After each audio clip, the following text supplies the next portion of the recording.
Buenos días con todos. Una vez más, bienvenidos a una edición del programa Sucesos. Soy Alfredo Cuadros Añasco, aquí a través de la señal de OnePlus, y tengo a una invitada muy especial, la doctora Pamela Aguirre, especialista en temas constitucionales, docente universitaria, y la he invitado para hablar en un tema que me parece de mucha relevancia en los actuales momentos, que sobre todo con la acción extraordinaria de protección a través de la cual el doctor Álvaro Román busca captar la presidencia o que se le asigne el cupo de la presidencia del Consejo de la Judicatura, ¿no? Que esto viene una pugna desde algún tiempo atrás, se han utilizado medidas, se suma el tema también del juicio político que hace poco ha sido admitido contra los vocales del Consejo de Judicatura y también del Consejo de Participación Ciudadana. Pero bueno, para centrarnos en el tema constitucional, he decidido aquí y nos acepta la invitación, y por eso le agradezco mucho a la doctora Pamela Aguirre. Doctora Pamela, bienvenida a Sucesos. ¿Cuáles son sus ideas iniciales sobre esta acción extraordinaria de protección planteada por el doctor Román por el tema de la presidencia del Consejo de la Judicatura? Muchísimas gracias, Alfredo, por la cordial invitación y a este prestigioso medio de comunicación. Lo importante que hay que tener en cuenta con este problema es que el actual Consejo de la Judicatura fue nominado por el Consejo de Participación Ciudadana y Control Social Transitorio. Recuerden ustedes que en el 2018 nosotros acudimos a las urnas en el que referendamos el cambio constitucional para tener este periodo transitorio. El Consejo de Participación Transitorio, de conformidad con la Constitución, solicitó las ternas a las autoridades respectivas para que se conforme y empiece el concurso. En este concurso de la terna enviada por la Corte Nacional de Justicia, únicamente quedó la doctora María del Carmen Maldonado, que fue efectivamente quien presidió el Consejo hasta febrero de este año. No obstante de aquello, el Consejo de Participación Transitorio, cuando no tuvo ningún otro candidato que había resultado electo proveniente de la terna de la Corte Nacional de Justicia, nombró al doctor Álvaro Román como su suplente. Siento que el doctor Álvaro Román no provenía de esta nominación de la Corte Nacional de Justicia y que provenga de la terna de la presidencia de la Corte Nacional de Justicia. Es decir, este es un tema muy importante. Si bien se eligió a la doctora María del Carmen Maldonado, que provenía de esa terna, debía ser un alterno quien provenga también de esa terna. ¿Por qué? Porque el suplente debía básicamente ser una persona que también tenga los mismos requisitos y provenga de la misma terna para poder ser presidente. Ocurre que la doctora Maldonado pues renuncia y aquí es cuando se origina el problema, porque el doctor Román manifiesta como su legítimo derecho titularizarse en el Consejo de la Judicatura y ser el presidente, dado que pues el alterno ocuparía el cargo, renunció. Y en este caso, por otro lado, tenemos los miembros del Consejo de la Judicatura que dicen que pues tiene que nombrarse, dado que no existe una persona que provenga de la terna de la Corte Nacional de Justicia, tiene que designarse temporalmente un presidente, tal como ha ocurrido con el doctor Fausto Murillo. Y por otro lado, tenemos a la Corte Nacional, que efectivamente señala que frente a la ausencia de una persona que represente o que haya provenido de la terna de la Corte Nacional de Justicia, ha enviado nombres para que el Consejo de Participación Ciudadana inicie el proceso de selección y la constitución. Entonces, nosotros por aquí podemos entender que el problema se origina cuando la designación se la realiza pues este proceso transitorio. También es importante señalar que esto se complejiza aún más, habida cuenta de que en el 2019 la Corte Constitucional, a través del dictamen 219 RC, determinó efectivamente que todas las decisiones del Consejo Transitorio no pueden ser revisadas.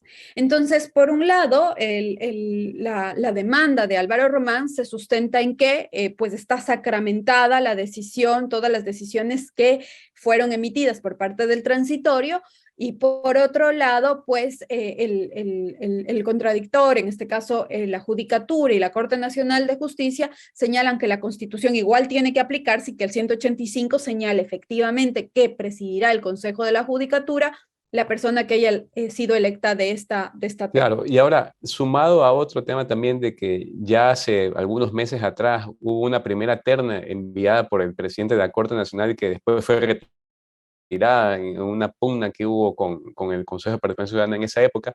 Hace pocos días se envió una segunda terna y antes de conocer la postura quizás del Consejo de Participación Ciudadana, que ya al principio fue, digamos, combativa, luego ya un tema consensuado por el Pleno de decir, ¿sabes qué? Esperemos a que se resuelva la acción extraordinaria de protección, cuya audiencia fue ya hace poco. Ahora, de acuerdo a su criterio, doctora, como especialista en temas constitucionales, ¿qué es lo que podría hacer la Corte Constitucional ante la acción extraordinaria de protección que está conociendo en estos días? Es importante señalar, Alfredo, que la acción extraordinaria de protección que tiene en conocimiento la Corte nace de la acción de protección que presenta el doctor Álvaro Román, señalando la violación de sus derechos constitucionales, habida cuenta de que no se le había titularizado y además titularizado como presidente del Consejo de la Judicatura. Él alega básicamente los precedentes y los criterios de la Corte Constitucional respecto a la sacramentación que existe frente a las decisiones del Consejo Transitorio y Consejo de Participación Transitorio. El juez de primera instancia, como la Corte Provincial de Pichincha, negaron la posible violación de sus derechos y él presentó la acción extraordinaria de protección. Con gran alegría, y soy en este punto honesta, con gran alegría, la semana pasada la Corte anunció que había dado preferencia para el tratamiento de esta causa. Justamente es un requerimiento nacional, habida cuenta de los conflictos, dado la titularidad del Consejo de la Judicatura. En esta, la acción sancionales de índole procedimental, tanto en primera como en segunda instancia de esta acción presentada por el doctor Álvaro Román, y seguramente por la trascendencia de los casos, la Corte emitirá lo que se conoce dentro de su doctrina como una sentencia de méritos. ¿Qué es la sentencia de méritos? Pues básicamente la falta de titularización o sin no haberle titularizado a Álvaro Román genera o no una violación de sus derechos constitucionales. Si la Corte acepta y señala que sí hay una violación, pues la decisión de la Corte es definitiva y de última instancia. Esto quiere decir que no puede ser revisada y pues le correspondería la presidencia. Si la Corte Constitucional señala que no se han violado sus derechos constitucionales, pues creo posiblemente que seguiremos de la pugna de cuál es el trámite. ¿Por qué? Porque la acción extraordinaria de protección, y esto también es importante tenerlo presente, no es una acción de interpretación constitucional, no es control abstracto de constitucionalidad, lo que quiere decir que la Corte tiene que resolver el problema jurídico que se le presentó. Esto es, si al doctor Álvaro Román se le violaron o no sus derechos durante la tramitación de la acción de protección, primera y segunda instancia, y eventualmente si decide dictar una sentencia de méritos, es decir, analizar el fondo del asunto, dilucidará si hay o no violación de sus derechos constitucionales.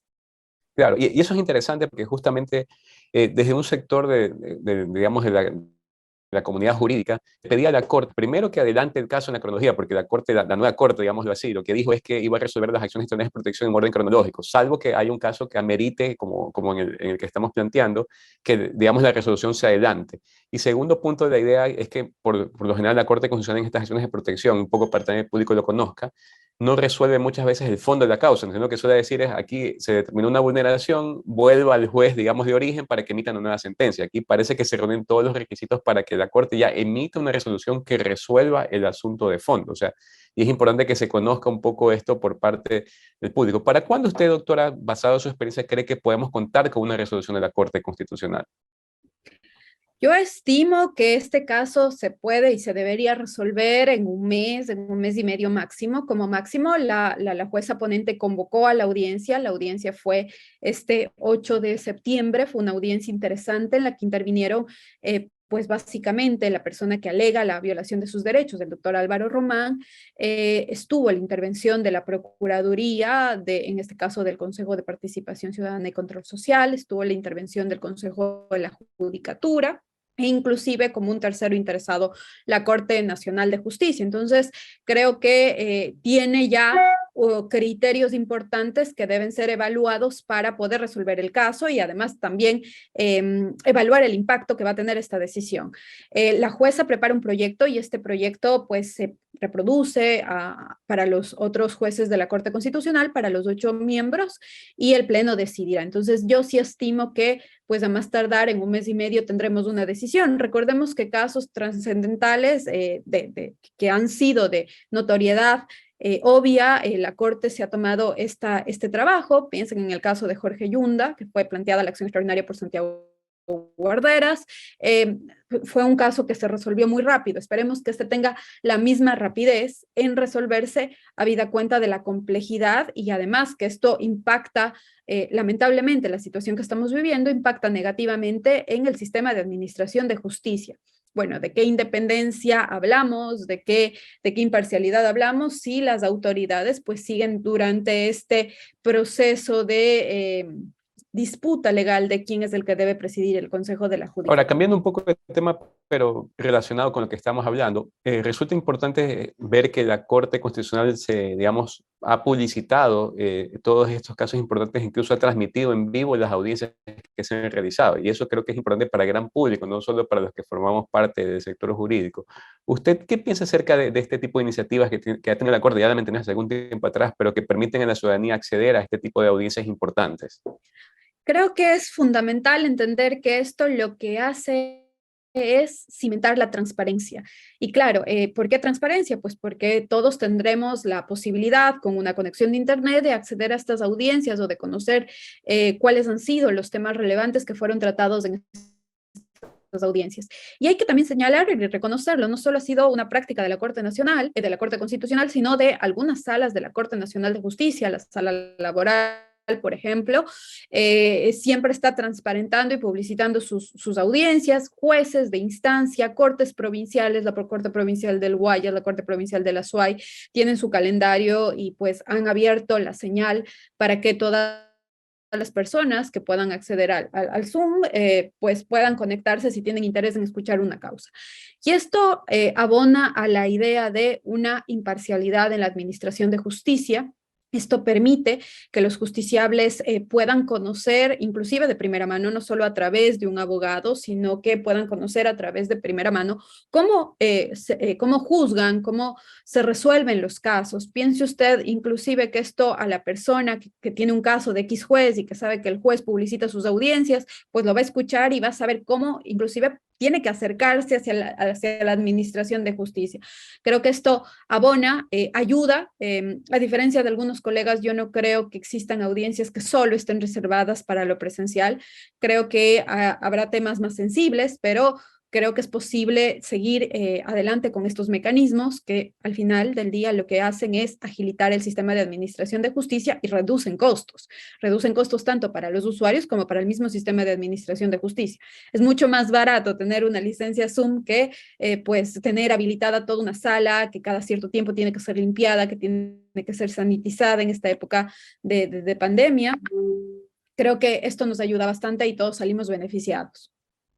Sí, ahora volviendo al punto de la acción, a mí me parece interesante porque mucho se ha hablado por casos que han trascendido del abuso de las acciones constitucionales para cualquier fin. O sea, hemos visto, para volver hace poco a la presidencia de la Asamblea, la anterior presidenta planteó una acción de protección, pero yo sí he notado y quisiera saber también su percepción de que esta acción de protección, que ahora está en la fase, digamos, de una acción extraordinaria de protección planteada en su momento por el doctor Román, no ha sido criticada. Antes muchos colegas la han celebrado, digamos, porque consideran que este sí es un uso adecuado de una acción de protección, más que nada ahora que ha sido conocida la acción extraordinaria por la Corte Constitucional, para un poco poner de fin a esta disputa que ha habido. ¿Cuál es su percepción sobre este tema, sobre esta acción, si ha sido oportuna o si cae dentro de este grupo que muchos dicen que es el abuso, que los famosos habeas corpus, las acciones de protección para recuperar cargos? ¿Cuál es su percepción sobre esto? A ver, pensemos en algo que es relevante. Las garantías jurisdiccionales, acción de protección, habeas corpus, habeas data, acceso a la información pública, medidas cautelares, son garantías de protección de los derechos de las personas y deben ser intentadas, propuestas por todas las personas que crean que se han violado sus derechos. hay que tener mucho cuidado cuando hablamos del abuso de las garantías jurisdiccionales en el sentido de tratar de inhibir la posibilidad de presentación.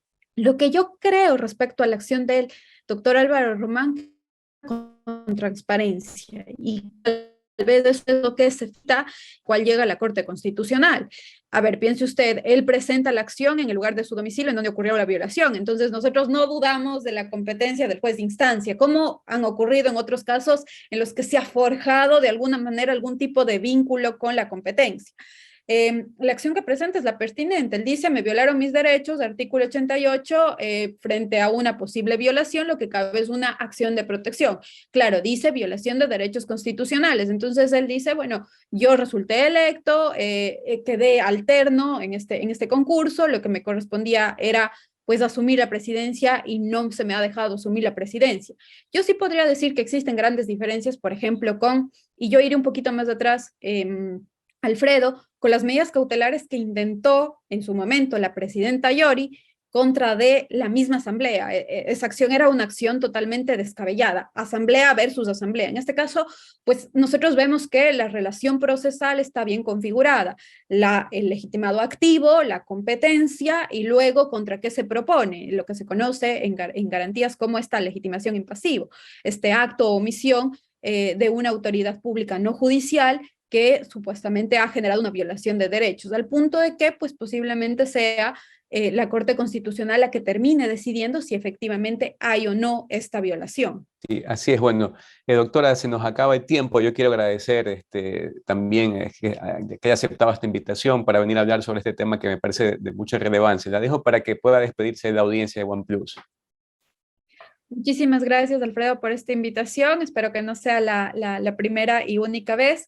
Y pues gustosa de participar en esta instancia para la difusión de temas constitucionales y jurídicos. Muchísimas gracias y seguimos con nuestra programación.